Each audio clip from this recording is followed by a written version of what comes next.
Magandang araw po sa inyong lahat mga kababayan at welcome back dito po sa PNR at ito nga mga karibyo natin, dalawang bugok sa Senado. Nako po, Marcoleta sinuplak sina Tulfo. Ayan mga kababayan, patungkol po riyan ang ating alamin at bibigyan ng reaksyon ngayong araw na ito. Pero bago pong lahat mga kababayan, sa mga hindi pa po nakapag-subscribe sa ating munting channel ay pa-subscribe naman po. At palike na rin po ng video ito. Maraming salamat po. At eto na mga karibyo natin. Eto na po.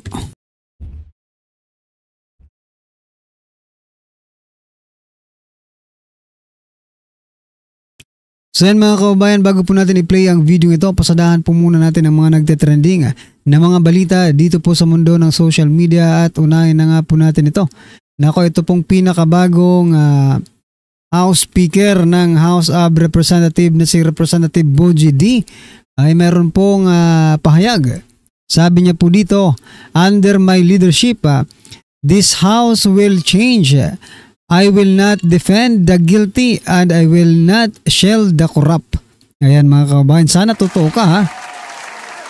No rank, no ally, no office will be spared from accountability. Tiniyak ni bagong House Speaker Bogie D na hindi niya didepensahan ang guilty at ipagtatanggol ang mga korap. Ayon kay D, kaisa niya sa layunin ni President, kaisa siya sa layunin ni President Bongbong Marcos Jr. na linisin ang gobyerno. We must strengthen the Oversight Committee and fully cooperate with the Independent Committee for Infrastructure. Our duty is not to protect each other, our duty is to protect the Filipino people, giit ng House Speaker. Nako. Pero, ang problema dito kung you can walk the talk, no? Kasi ito, ano lang ito syempre bagong speaker, pasikat, pagpaano, di ba? Para pagkatiwalaan ka ng taong bayan, agad-agad. Sana you walk the talk, no? Pag naipakulong mo si Speaker Martin Romualdez sa Saldico, diyan natin masasabi, no? Na talagang para ka nga sa bayan. No? Pero marami po ang doubtful dito po sa pagkakatalaga kaya Representative Bogie D bilang House Speaker. Unang-una po mga kababayan dahil siya po ay nireto ng administrasyon, no? Para maging House Speaker. I mean, even ni House Speaker, 'di ba? Siya po ang yung pinaka binilin, no, ni House Speaker. Anyway, ano pong inyong masasabi dyan mga kababayan? I-comment nyo na lang po. At eto, pasadahan din po natin ang balitang ito. Nako, ito po si Soto. Sabi po ni Soto, no, Soto, Bogie D, kayang pamunuan ang Kamara. Nako, nakialam ka na naman sa Kamara. Soto, nakialam ka na naman sa Kamara. Ikaw nga, hindi mo yata kayang pamunuan ang Senado no? Sabi niya po dito sabi po sa balita, naniniwala si Senate President Vicente Soto III na kayang pamunuan ng bagong Speaker Faustino Bogie D III ang Kamara kapalit ng nagbitiw na si late Representative Martin Romualdez. So, aminado ka na hindi kayang pamunuan ni Romualdez yung House of Representatives. Di ba? Pero teka lang, bago ka, ayan na naman no? Ngayon, pinupuri mo na naman yung House of Representatives. Di ba? Bago mo puriin or bago ka makialam sa ibang bahay, nako, yung bahay mo munang asikasuhin mo. Kasi mukhang may mga hearing tayo na mukhang mapapalitan ng hindi sa oras itong si Soto sa pagiging Senate President, no mga kababayan, sapagkat bago pa lang marami ng kapalpakang ginagawa. Ayan, ano po ang inyong masasabi dyan mga kababayan? I-comment nyo na lang po. At eto, isang miyembro ng Senado na si Senator Chis Escudero may pahayag po sa napakabilis na pag-absuelto kay Speaker Martin Romualdez. Ito pong sabi niya, katawa-tawa naman ang ginagawa nila. Ang bilis naman nilang i-absuelto si Speaker Romualdez.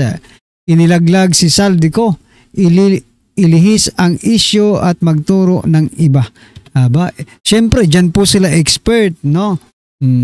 Mag-ingat tayo at huwag magpadala sa diversion at paglilihis na ito.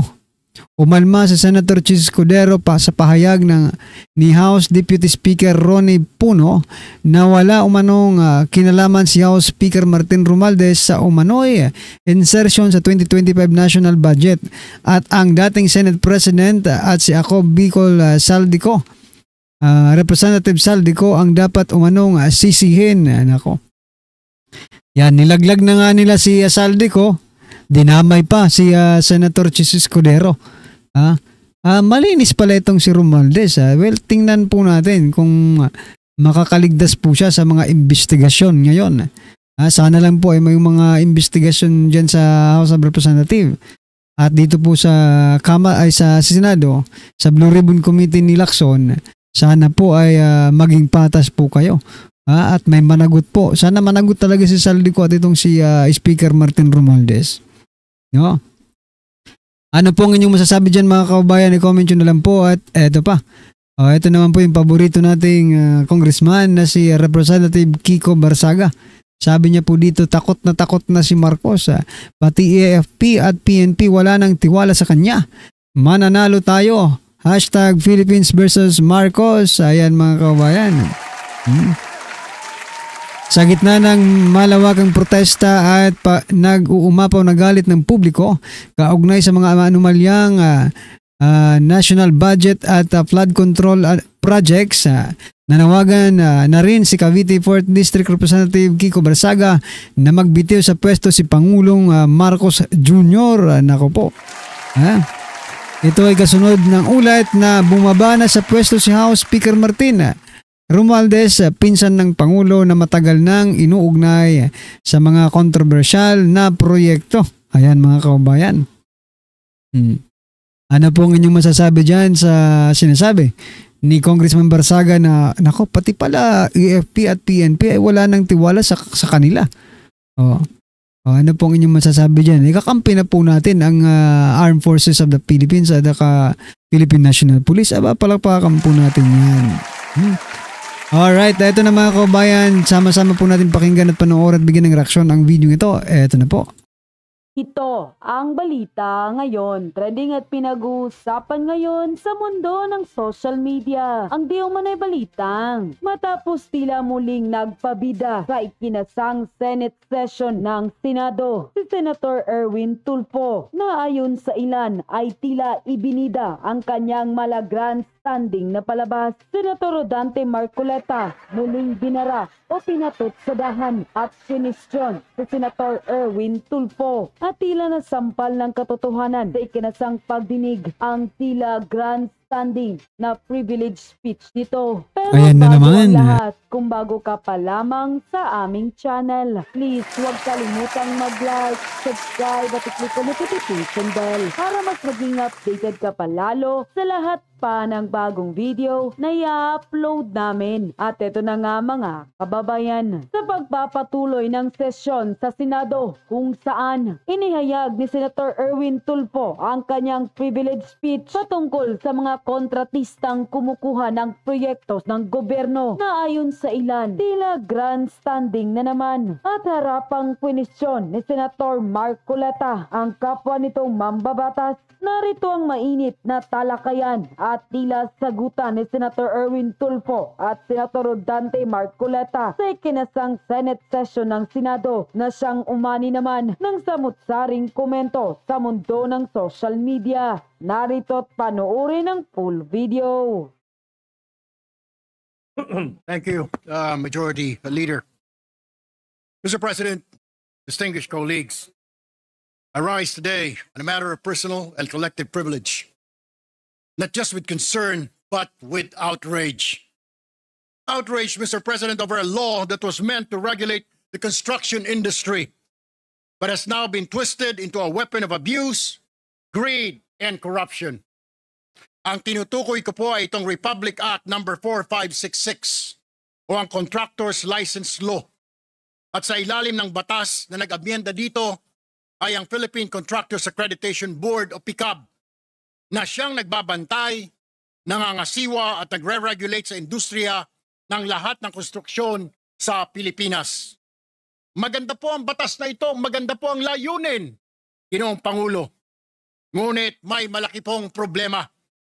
Ayon kasi sa nasabing batas, kailangang lahat ng mga miyembro ng PICAB ay may 10 taon o higit pang karanasan sa pangungontrata. Now, Mr. President, I ask you in this chamber, how can contractors regulate themselves? How can we expect impartiality when those who sit in judgment are the very same people who compete for and corner government projects worth billions of pesos? Magaling magsalita. This is not regulation, Mr. President. This is what you call state-sanctioned conflict of interest, and it directly violates Republic Act number 6713 or the Code of Conduct and Ethical Standards for Public Officials and Employees. And true enough, Mr. President, reports are out that some board members, supposedly watchdogs of the industry, have themselves bagged massive flood control projects like Engineer Ernie Bagao, a PICAB board member and owner of the EGB Construction Corporation. This construction company, according to President Marcos, bagged 7.7 billion pesos worth of flood control projects from 2022 to 2025. And these projects are not only tainted with allegations of overpricing and substandard work, but some are outright ghost projects. EGB Construction Corporation reportedly also owns Wow Wow Builders, who is said to be behind several ghost projects in Bulacan, Mr. President. Ang isa pang opisyal ng PICAB na si Engineer Arthur Escalante ay nabanggit din ni Senador Ping Lacson na nakakuha ng malalaking kontrata sa pamahalaan. Tell me, Mr. President, paano magiging patas ang isang board o ahensya kung ang mga miyembro nito o opisyales ay sumasali at nananalo sa bilyong-bilyong kontrata ng gobyerno, lalo na sa mga flood control projects na ngayon ay nalulubog sa kontrobersiya, anomalya at katiwalian? PICAB is silent because Radyo how talaga can to. they investigate themselves? How can they police their own ranks when the law itself did not explicitly prohibit its officials to stop its construction business? Mr. President, let's stop sugarcoating. This is corruption in broad daylight. Mr. President, this cannot go on. We have to ask ourselves, should contractors still dominate PICAB? Should those who accredit and regulate be the same people who rake in government contracts? Should we impose a total ban on PICAB members and their companies from bidding in public works while in office with a strict cooling-off period after? It is for this reason that I filed Senate Bill number 1373, or an act strengthening the contractor's license law, further amending for the purpose Republic Act number 4566 and for other purposes. Layunin po ng panukalang batas na ito na higpitan ang regulasyon ng mga lisensya ng mga kontratista. Sinisiguro din ito na ang miyembro ng PICAB ay madidiskwalipika kung siya ay may-ari o opisyal ng mga kumpanyang may transaksyon sa pamahalaan. Parang galit lagi ito. Mr. President, the Filipino people deserve honesty, fairness in public works projects that truly serve their communities. Ang famas ang ano na Not to this ah. circus where regulators double as beneficiaries, where laws are exploited and where corruption festers under the guise of legality. Ang Republic Act number 4566 ay naging bulok na batas na ginagamit sa pansariling interes. It was meant to protect the public, Mr. President, but now it is protecting the pockets of the few. Mr. President, it is time to slam the brakes on this racket. No more thieves involved in the creation of our national budget. No more regulations or regulators doubling as profiteers. No more flood control projects that serve as cash cows for the few, while millions of Filipinos ay nalulunod at inaadod ng tubig baha. Yan mga kabayan, ano pong masasabi nyo dyan sa mga... And grabe po yung intonation niya ni Senator Erwin Tulfo. O ito na mga kapakinggan naman po natin yung kapatid niya. Okay? Ito si Senator Tulfo. 2022, ang sinisingil na para sa licensing fee ng mga contractor na nag-apply para maging contractor was 100 pesos. Again, 100 pesos. Pero noong May 12, 2022, naging effective yung RA 11711, amending the Contractors License Law from 100 pesos, ito ay dapat ang sinisingil na ay 5,000 pesos. Pero gayon pa man, tuloy-tuloy pa rin ang paniningil nitong mga taga-PCAB ng 100 pesos at sinashort change ang government ng 4,900. Ang tanong, saan na pupunta yung 4,900 pesos kada aplikante ng mga contractor? Kaya nag-issue ang Commission on Audit ng report at sinasabing sila ay short ng 258 million pesos. At nung kinausap ko sa nasabing hearing, ito mga taga-PCAB, ang sinabi nila kasi nag-issue sila ng IRR at pinorward kay Presidente bago raw mai-implement yung 5,000 na singil.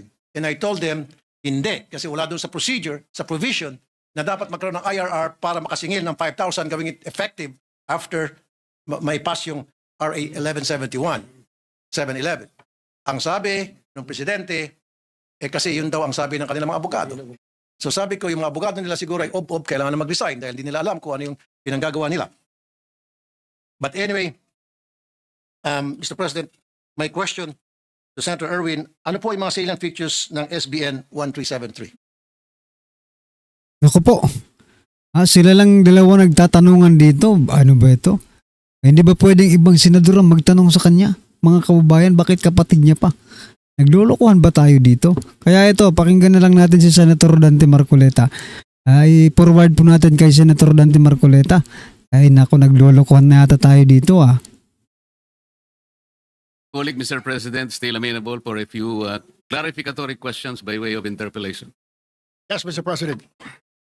Mr. President, is our honorable colleague aware of the fact that the 15 contractors identified by the President of the Philippines in his initial report about the anomalous corruption in the flood control projects are not even members of the Philippine Contractors Association? Mr. President, yung si Attorney Ernie Bagao na mention po na may-ari ng EGB Construction ay isa po doon sa top 15 na ayon po sa listahan ng Pangulo ay nakakuha po ng 7.7 billion pesos. Siya po ay board member ng PCAB, Mr. President. Mr. President, I think our good colleague didn't get the question. Mr. President, is our colleague aware of the fact that the 15 contractors identified in these anomalous flood control projects are not even members of the Philippine Contractors Association? We will have to check on that, Mr. President. I don't have the list right now, but I can check it and probably give the copy to the gentleman from Pampanga. Mr. President, there is no need for that because this representation knows the fact that these 15 identified contractors are not members of the Philippine Contractors Association. Why am I asking this question, Mr. President? The Philippine Contractors Association is the primary organization of the most reputable contractors in this country. And I'd like to provide the information that this particular association is singly responsible in the creation of the CIAP. This is the Construction Industry Authority of the Philippines. Before that, Mr. President, the construction is not considered as an industry. It is only a sector.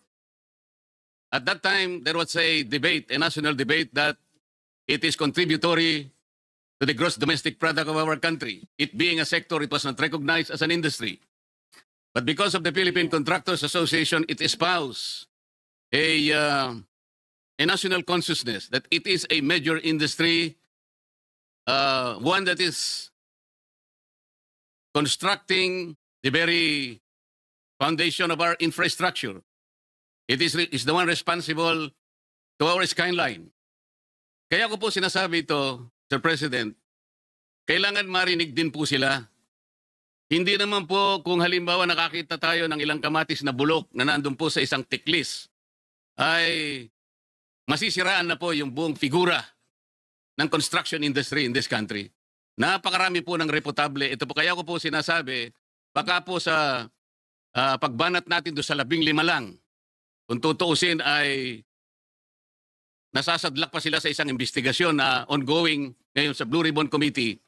Sana itingnan natin po yung mga matitibay na haligi ng construction industry na sila po yung nagtayo, sila ang nanguna kung bakit nagkaroon po ng CIAP, ng Philippine Contractors Accreditation Board sa ilalim po ng Department of Trade and Industry. Kaya ko po sinasabi ito, Mr. President, bago pa po ako naging congressman. Ako po ay nagtrabaho sa isang federasyon ng mga contractors. Ang Philippine Contractors po ay isang matibay na haligi at kasama po sa tinatawag na International Federation of Asian and Western Pacific Contractors Association. Ang ibig po sabihin niyan, tayo po ay bahagi ng isang regional, even a global conglomerate of contractors. Sana po ay matingnan din natin yung paraan kung paano na-develop, kung paano naging bahagi ng ating ekonomiya ang Philippine Construction Accreditation Board sa ilalim ng pamamahala ng Construction Industry Authority of the Philippines na ngayon nga po ay nando na po na bahagi ng ating Department of Trade and Industry. Yun lamang po ang aking gusto. So yan mga kababayan, napahiya dito sa Erwin Tulfo. Anyway mga karibin natin, ano po ang inyong opinion, reaction patungkol po sa video ito? Comment nyo na lang po sa baba. Maraming salamat po.